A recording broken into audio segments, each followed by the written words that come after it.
So even though I have a success rate of about 80% to 85% with my clients still get some rejections. And the reason for rejections vary. So in this video, I am going to be sharing some of the things that can make your application be rejected by UK universities. So if you want to know the things to avoid so that you can increase your chances of getting an offer, please keep on watching.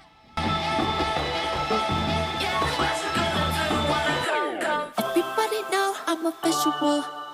Yeah, I kill it cold like a criminal. I'm everybody's type, but nobody can deny. Yes, you know I get it, I'm getting freaky, yeah, I'ma bring the crazy. Get that freaky on, get that freaky on. Getting freaky, get it right. Hi guys, welcome back to my channel. My name is Omomi, aka Petite Diva, and I am a University of Nottingham alumni and also a Developing Solutions Scholarship Award winner. In this educational series, I talk about the UK admission process, I talk about the UK visa application process, I talk about tips and tricks on how to enjoy your stay in the UK as an international student. And I also talk about tips and tricks on how to make more money as an international student. If you like videos such as this and you are not yet subscribed, please consider subscribing by clicking on the red button that says subscribe. And don't forget to click on the bell notification icon by the side so that you'll be notified anytime I upload videos. Now, before we continue this video, I just want to remind you that I offer some UK educational services, and those services include SOP writing, academic CV writing, and the UK admission package. Now, the UK admission package comprises of me curating courses and schools that best fit you, also helping you with the SOP for the courses that you've chosen, and also helping to write an academic CV that will help to boost your chances.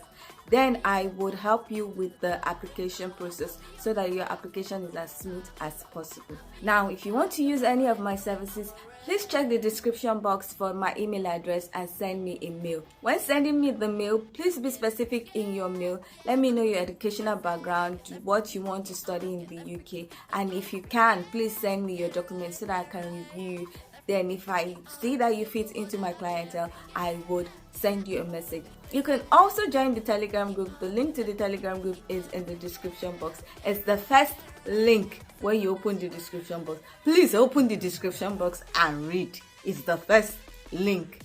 Anyway, you can join the group. In the group, you get real-time information about things that are occurring as it is occurring. Now, with this YouTube channel, it takes a while before I can make a video, edit it, and upload it. But in the Telegram group, you are there live. Most of the time, I'm there answering questions. It's only when I'm busy or when I'm working that I might not be able to answer you. But there will be other people that will help you if I'm not there immediately. So please check the link in the description box and join the Telegram group. Also, you can join the Telegram group if you want to contact me for any of my services. But note, new members are restricted for a couple of days so that you can read the pin messages and other messages in the group so that you can catch up with the information that you need. There are also some videos that you might need to watch to also catch up with the information shared. So with all that said, let's get into this video. Now, this video was inspired by a comment that somebody left and said, please can you share some of the reasons why your applications will be rejected. And so thank you to the person that left that comment. So let's get into it. Now, the first one is you are applying for a course you are not qualified for.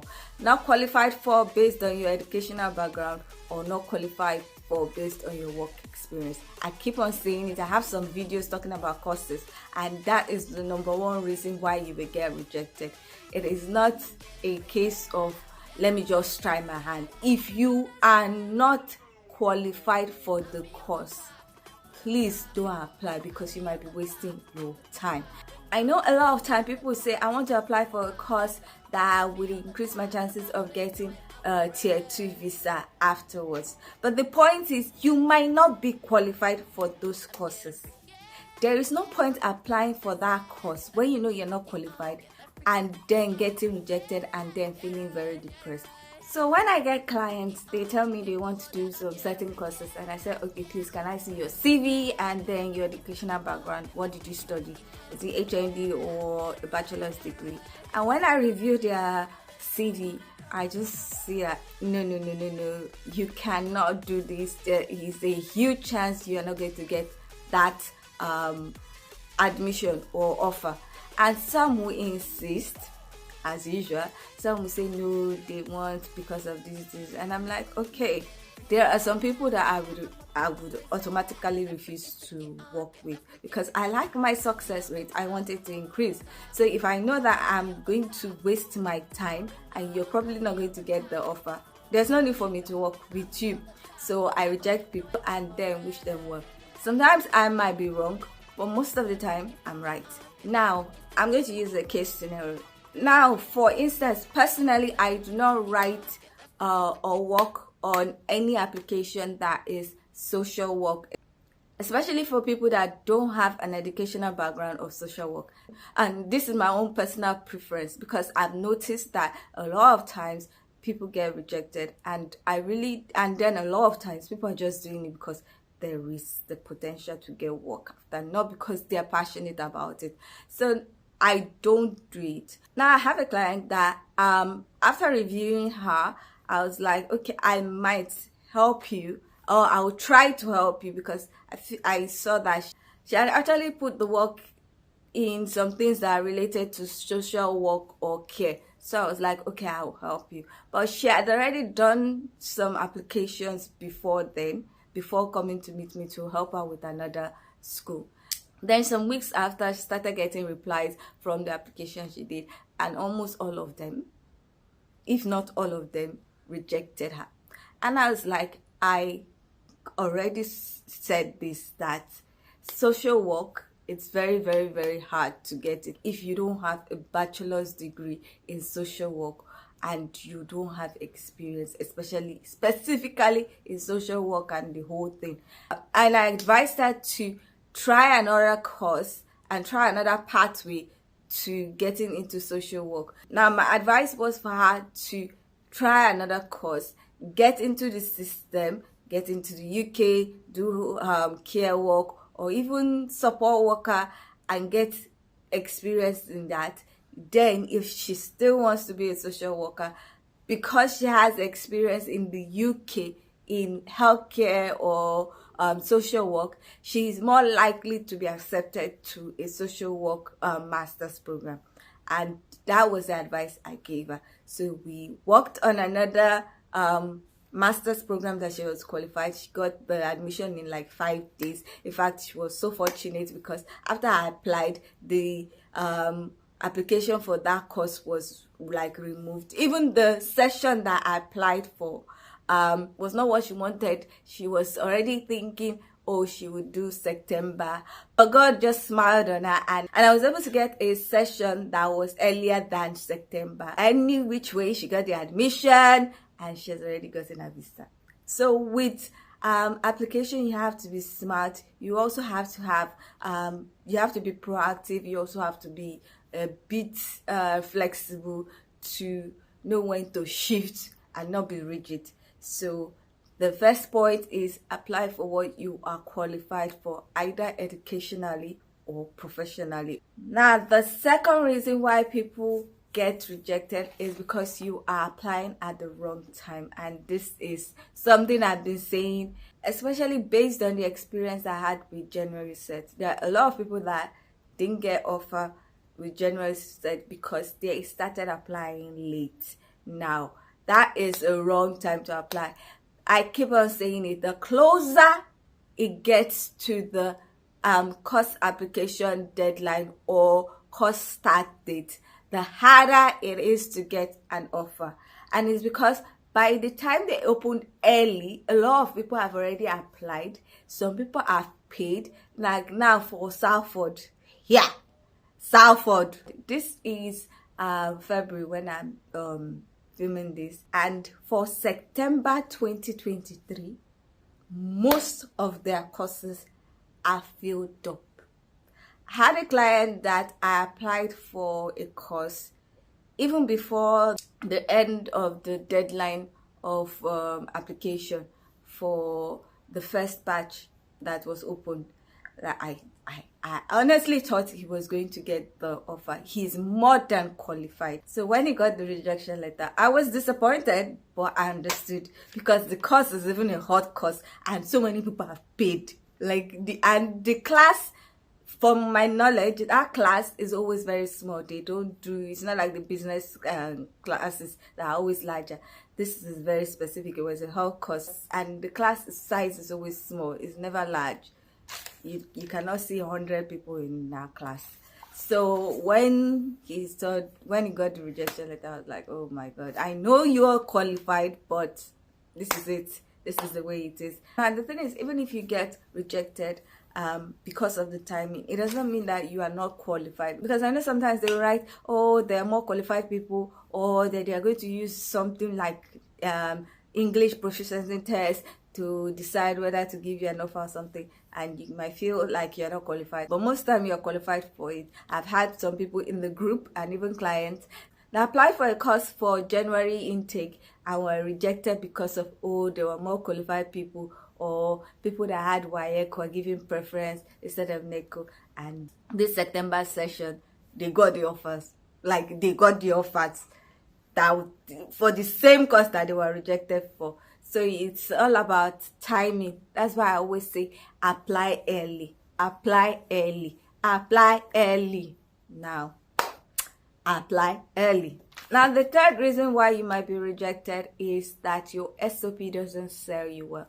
Your statement of purpose or personal statement is supposed to sell you. It's supposed to show that you are worth that course. It's supposed to show what you have been doing. Just a little bit of what you have done. It shows your skills that you gain over years from school and work.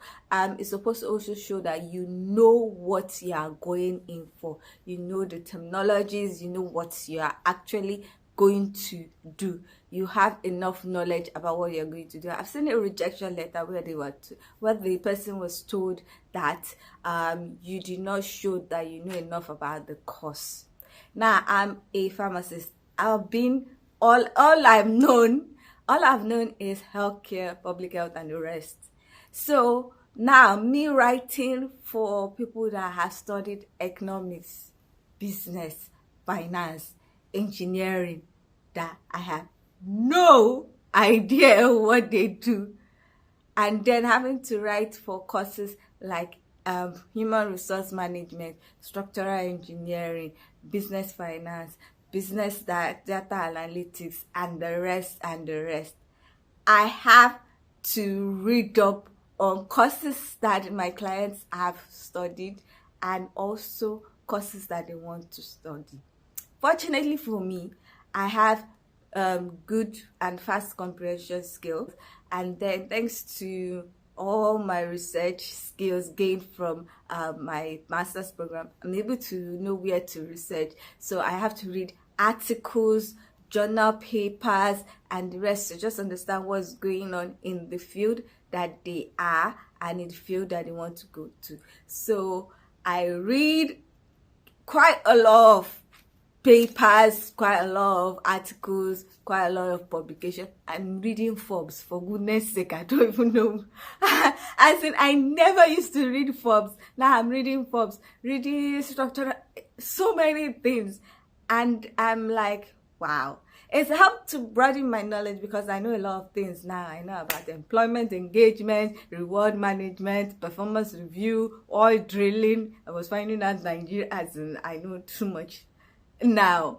But the point is, I have to know these things so that when I'm writing the SOP, and I also interview my clients to know what they have done and what they learned in school, so that I know that, okay, if you go for this course, you're not going to go and fail. And you understand what the course is all about. So with all that knowledge, I use it and then write an engaging personal statement. Now, my clients are best fit for the course, so they would do well, but most times some people, it's not easy for some people to compile words, which is where I come in now. So it's just I gain more insight into all that they are, so I always ask questions. That's why I say if you're not online when I'm handling your order, I will shift and move to the another person, because I'm going to be asking you questions that you might think is stupid or think that I'm disturbing you. Some people be like, he's just disturbing me, but I need to know that you are best fit for this course and that you're going to do well. And then when I write the SOP, it's more personal, so it doesn't look strange to you. It's something that actually embodies you. So you have to write a personal statement that shows your capability and shows that you know what you're going for. Now, the fourth reason why some people get rejected is that they're applying to the wrong schools. Now, this is for those who don't have the qualifications that or entry requirement that the schools are looking for, as those that have the third class and HND. Not all schools will accept HND. Not all schools will accept third class. Now, University of Dundee will tell you that they are not accepting third class or HND. If you apply to that school, you are going to get rejected within few days. So applying to those schools is just like waste of time. Now, some people, if you have like an extra qualification, maybe a postgraduate diploma, you can try, and you did well, you didn't get a pass, maybe you got an upper credit in the postgraduate diploma, but you have HND or you have a third class, they are more likely to overlook the other one and just accept you. But that depends on course. Every application is handled case by case. Someone might have applied to that school with a postgraduate diploma and get it, and someone might not get their admission.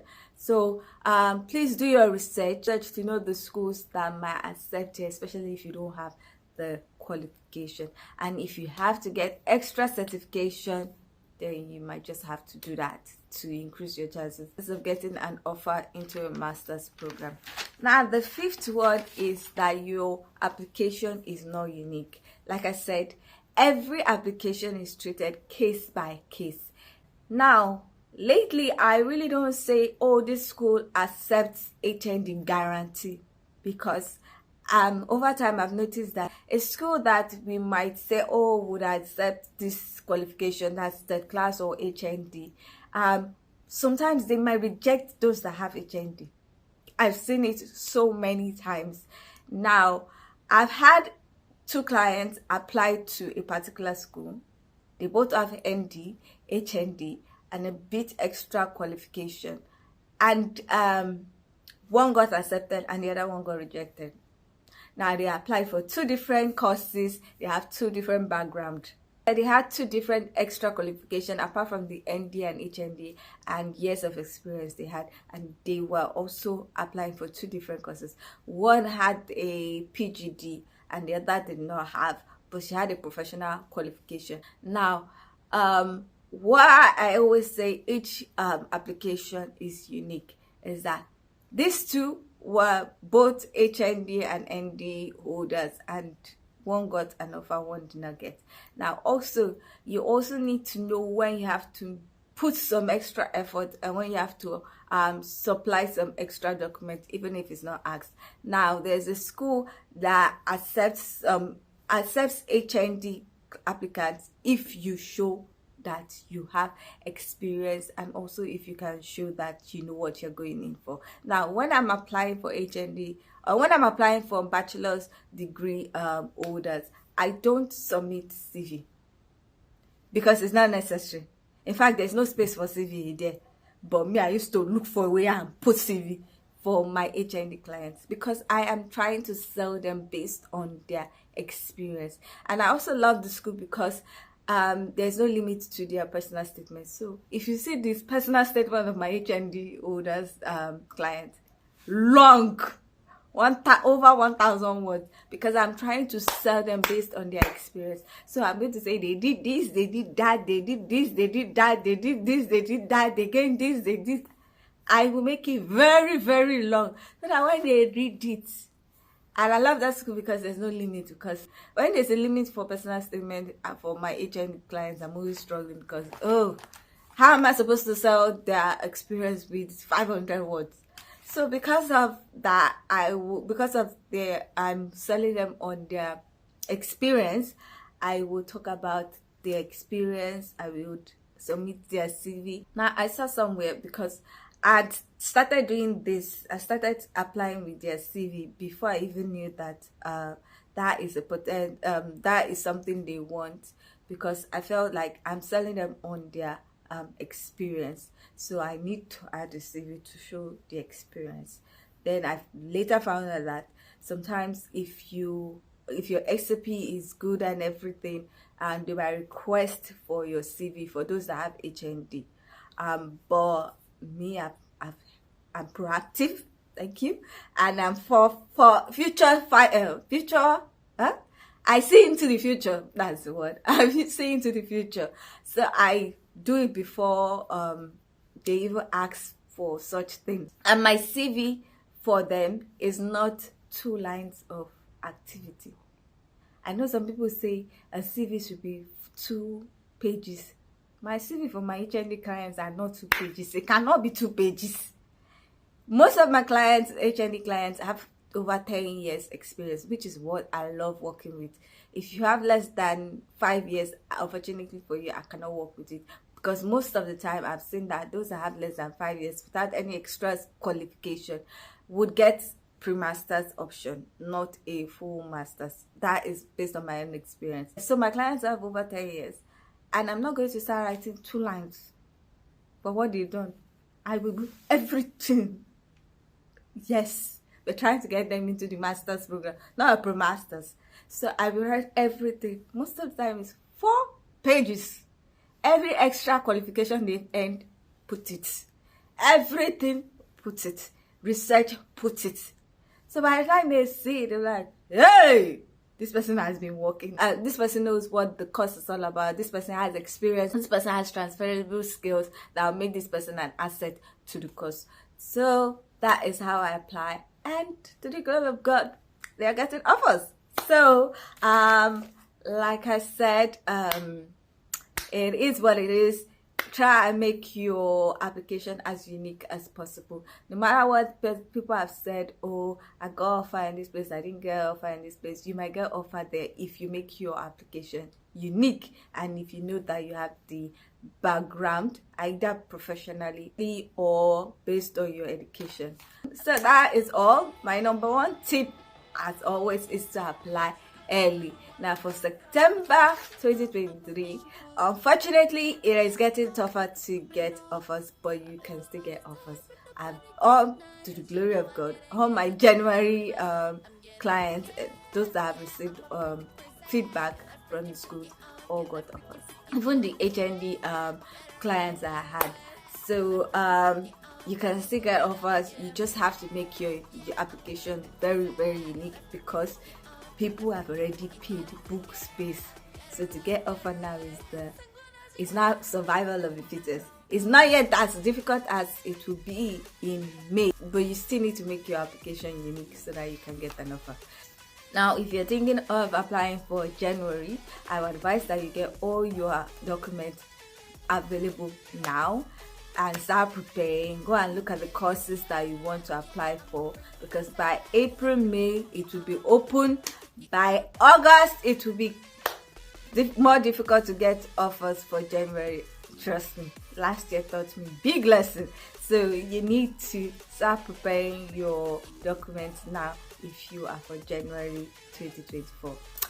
Okay, so this is the end of today's video. If you found it useful, please give it a thumbs up. If you are not yet subscribed, please consider subscribing by clicking on the red button that says subscribe, and don't forget to click on the bell notification icon by the side so that you're notified anytime I upload videos.